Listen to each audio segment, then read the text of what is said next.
శ్యామల వంటింటికి స్వాగతం. ఈరోజు మా వాటిలో కొంచెం చిన్న చోటు ఉంటే 2 మల్లె మొక్కలు పెట్టుకున్నాను. 2 మల్లెలు 2 రకాలు. ఇదేమో గుండు మల్లె, చెట్టు నిండా బాగా పూసినాయి.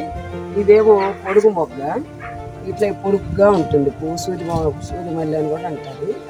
ఇవన్నీ చేసి భావనగా పూసినాయి అని అందరికి మనం వీడియో చేసి మన సబ్స్క్రైబర్స్కి అందరికీ చూపిద్దాము. ఈరోజు వీడియో చేస్తున్నాను.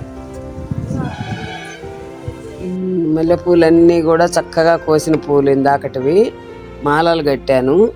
మాలలు కట్టి ఇవేమో ఇట్లా ఒక మూర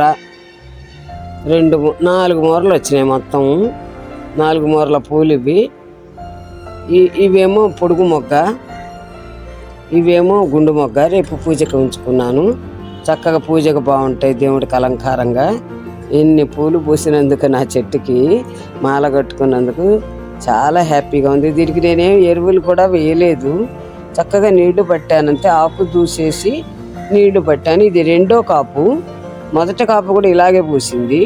ఇట్లా మనకి మల్లెపూలు పూసే కాలంలో 4-5 సార్లు కనీసం వస్తాయి ఇట్లా ఎక్కువగా. తర్వాత కొంచెం పూజకు వస్తాయి. నిన్న పూజ కోసం ఉంచుకున్న పువ్వులు ఈరోజు విచ్చినాయి.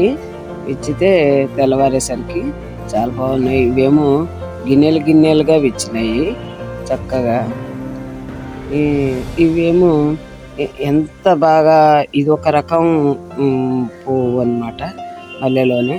ఇది ఎంత బాగుందో చూడండి. ఇది ఒక రకం పువ్వు. ఇవి 2 రకాల చెట్లు. ఈ పూలు చక్కగా దేవుడికి అమ్మవారికి పూజ చేసుకుంటే ఎంత నిండుగా ఉంటాయో దేవుడి పటాలు విగ్రహాలను. చాలా బాగుంది. తెల్లవారిన తర్వాత విచ్చిన పువ్వులు కూడా మీకు చూపిద్దామని ఉంచి పువ్వులని నేను వీడియో చేస్తున్నాను. అందరూ నా వీడియో చూడండి, లైక్ చేయండి, సబ్స్క్రైబ్ చేసుకోండి, కామెంట్స్ పెట్టండి. Thank you.